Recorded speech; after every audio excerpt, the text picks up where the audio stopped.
Hello friends, welcome to smile talk paramedical channel. SSLC ನಂತರ ಯಾವ ಕೋರ್ಸ್ಗಳನ್ನು ನಾವು ಚಾಯ್ಸ್ ಮಾಡ್ಕೋಬೇಕು ಅನ್ನೋದನ್ನು ಒಂದು ವಿದ್ಯಾರ್ಥಿಗಳಲ್ಲಿ ಮತ್ತು ಪೇರೆಂಟ್ಸ್ಗಳಲ್ಲಿ ಪ್ರಶ್ನೆಯಾಗಿರುತ್ತೆ. ಸೊ ನಮ್ಮ ಒಂದು ಚಾನಲ್ ಮುಖಾಂತರ ಮುಂದಿನ ದಿನಗಳಲ್ಲಿ ನಾವು SLC ಮತ್ತು PUC ನಂತರ ಯಾವೆಲ್ಲ ನಾವು ಕೋರ್ಸ್ಗಳನ್ನು ಚಾಯ್ಸ್ ಮಾಡ್ಕೊಳ್ಬೋದು ಅನ್ನೋದರ ಬಗ್ಗೆ ಮಾಹಿತಿಯನ್ನು ಕೊಡ್ತೇವೆ. ಸೊ ಇವತ್ತು ನಾನು SSLC ನಂತರ ವಿದ್ಯಾರ್ಥಿಗಳಲ್ಲಿ ಒಂದು 6 ಚಾಯ್ಸ್ಗಳನ್ನು ಮುಂದಿಡಲಾಗುತ್ತೆ.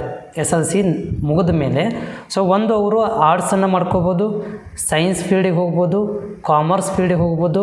ನಮಗೆ ಆರ್ಟ್ಸು, ಕಾಮರ್ಸು ಮತ್ತು ಸೈನ್ಸ್ ಇವು ಮೂರೂ ಬೇಡ ಅಂತಂದರೆ ಅವರು ITI ಸೆಲೆಕ್ಷನ್ ಮಾಡ್ಕೊಳ್ಬೋದು, ಡಿಪ್ಲೊಮಾ ಇಂಜಿನಿಯರಿಂಗನ್ನು ಸೆಲೆಕ್ಟ್ ಮಾಡ್ಕೊಳ್ಬೋದು, ಅಥವಾ ನಾನ್ ಟೆಕ್ನಿಕಲ್ ಕೋರ್ಸಸ್ಗಳನ್ನು, ನಾನ್ ಟೆಕ್ನಿಕಲ್ ಡಿಪ್ಲೊಮಾ ಕೋರ್ಸಸ್ಸನ್ನು ಕೂಡ ಇವರು ಸೆಲೆಕ್ಷನ್ ಮಾಡ್ಕೊಳ್ಬೋದು. 6 ಮೇನ್ ಆಪ್ಷನ್ಗಳಿಂದ ಇದ್ದಾವೆ. ಸೊ ಅದರಲ್ಲಿ ಯಾವುದಾದ್ರು ಒಂದನ್ನು ಚಾಯ್ಸ್ ಮಾಡ್ಕೊಂಡು ಮುಂದಿನ ಒಂದು ಫ್ಯೂಚರಿಗೆ ನೀವು ಒಂದು ಮಾರ್ಗವನ್ನು ಹುಡ್ಕೊಳ್ಬೋದು. ಸೊ ಇವತ್ತು ನಾನು ಇನ್ ಕೇಸ್ ಆಫ್ SSLC ಮೇಲೆ ನೀವು ಆರ್ಟ್ಸನ್ನು ಚಾಯ್ಸ್ ಮಾಡ್ಕೋಬೇಕು ಅಂತಂದರೆ ಅದರ ಬಗ್ಗೆ ಈ ವಿಡಿಯೋ ಮಾಹಿತಿ ಇರುತ್ತೆ.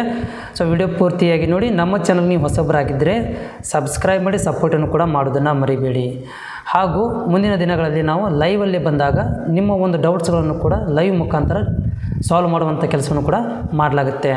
ಸೊ ಆರ್ಟ್ಸ್, ನೀವು SLC ನಂತರ ನೀವೇನಾದರೂ ಆರ್ಟ್ಸನ್ನು ಮಾಡಿದರೆ ಸೊ ಅಲ್ಲಿ ನಿಮಗೆ ಚಾಯ್ಸ್ ಆಗಿ ನೀವು ಇವಾಗ ಟ್ರೆಂಡಿಂಗಲ್ಲಿರುವಂಥದ್ದು ಚಾಯ್ಸ್ ಮಾಡ್ಕೋಬೇಕಾಗಿರುವಂಥ ವಿಷಯಗಳು ಅಂದರೆ sociology, history, economics, political science. ಇವು ಸ್ವಲ್ಪ ಜಾಸ್ತಿ ಟ್ರೆಂಡಿಂಗಲ್ಲಿರುವಂಥದ್ದು. ಜಾಸ್ತಿ ವಿದ್ಯಾರ್ಥಿಗಳು ಇದನ್ನೇ ಸೆಲೆಕ್ಷನ್ ಮಾಡ್ಕೊತಾರೆ. ಇದನ್ನು ಬಿಟ್ಟರೆ ಸೈಕಾಲಜಿ, ಇದರಲ್ಲಿ ಯಾವುದಾದ್ರೂ ನೀವು ಸೋಷಿಯಾಲಜಿ, ಹಿಸ್ಟ್ರಿ, ಎಕನಾಮಿಕ್ಸ್ ಮತ್ತು ಪೊಲಿಟಿಕಲ್ ಸೈನ್ಸ್ ಇವು ಮೇನ್ ಇರುವಂಥದ್ದು. In case of English one of the subject ನೀವು ತೊಗೊಂಡು ಓದಿದರೆ ನೀವು ನರ್ಸಿಂಗ್ ಕೋರ್ಸನ್ನು ಕೂಡ ಮಾಡ್ಕೊಳ್ಳಿಕ್ಕೆ ಹೆಲ್ಪ್ಫುಲ್ ಆಗುತ್ತೆ.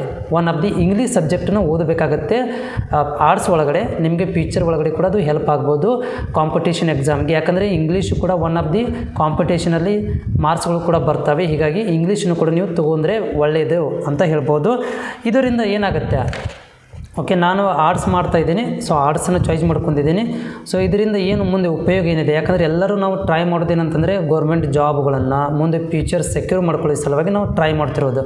ಸೊ SLC ನಂತರ ನಾನು ಆರ್ಟ್ಸೇ ಮಾಡಿದರೆ ಅದರಲ್ಲಿ economics, political science, sociology, history, politics ಈ ಥರನ ಸಬ್ಜೆಕ್ಟ್ ತೊಗೊಂಡ್ರೆ ಮುಂದೆ ನನಗೆ ಎಲ್ಲ ಹೆಲ್ಪ್ ಆಗುತ್ತೆ ಅಂತಂದರೆ, ಒಂದು ಹೆಲ್ಪ್ ಹೇಳ್ಬೋದು, PUC ನಂತರ ಒಂದಷ್ಟು ಏನಪ್ಪ ಅಂತಂದರೆ ಕಾನ್ಸ್ಟೇಬಲ್ ಹುದ್ದೆಗಳನ್ನು ಭರ್ತಿ ಮಾಡ್ಕೊಳ್ಳಾಗುತ್ತೆ. ಅದು PUC ಮೇಲಿರುತ್ತೆ. ಬಟ್ ನೀವು ಆರ್ಟ್ಸ್ ಮಾಡಿದರೆ ನಿಮಗೆ ಅಲ್ಲಿ ಕಾಂಪಿಟೇಷನ್ಗೆ ಸ್ವಲ್ಪ ಸಹಾಯವಾಗ್ಬೋದು. PUC ಮೇಲೆ ಯಾವೆಲ್ಲ ಜಾಬ್ಗಳಿದ್ದಾವೆ ಅಂತಂದರೆ, ಒಂದು ಕಾನ್ಸ್ಟೇಬಲ್ ಹುದ್ದೆಗಳಿದ್ದಾವೆ. ಅದಾದಮೇಲೆ ಒಂದಷ್ಟು ಸೆಂಟ್ರಲ್ ಗೌರ್ಮೆಂಟ್ ಜಾಬ್ಗಳು ಏನಂತಂದರೆ ಅದು ಕಾನ್ಸ್ಟೇಬಲ್, ಸಬ್ ಕಾನ್ಸ್ಟೇಬಲ್ ಮತ್ತು ಕಾನ್ಸ್ಟೇಬಲ್ ಹುದ್ದೆಗಳನ್ನು ಭರ್ತಿ ಮಾಡ್ಕೊಳ್ಳಾಗುತ್ತೆ. PUC ಮೇಲೆ ತೊಗೊತಾರೆ ಜಾಬ್ಗಳನ್ನು. ಅದಾದ ಮೇಲೆ ಒಂದಷ್ಟು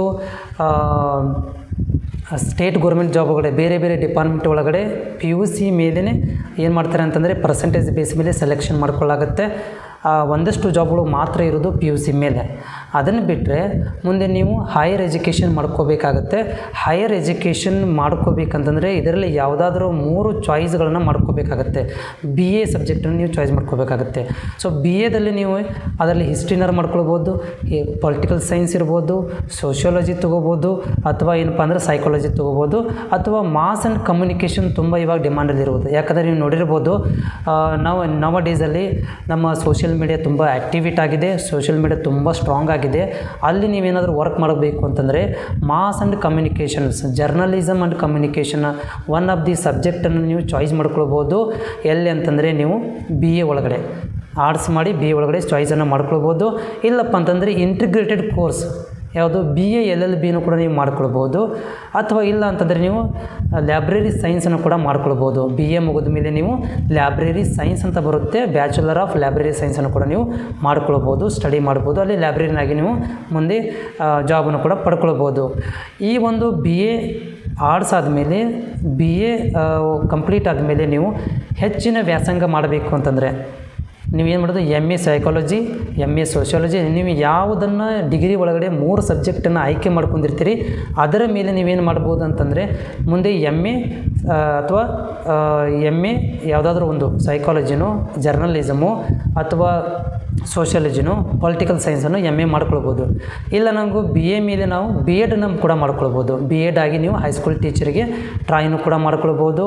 MA ಮಾಡಿ ಮುಂದೆ ನೀವು ನೆಟ್ ಸೆಟ್ ಎಕ್ಸಾಮ್ಗಳನ್ನು ಬರೆದು ಅಲ್ಲಿ ನೀವು ಕಾಲೇಜ್ PU ಕಾಲೇಜ್ ಲೆಕ್ಚರ್ ಕೂಡ ಆಗ್ಬೋದು, ಅಥವಾ PhD ಮಾಡ್ಕೊಂಡು ನೀವು ಡಿಗ್ರಿ ಕಾಲೇಜ್ ಲೆಕ್ಚರ್ ಕೂಡ ಆಗ್ಬೋದು.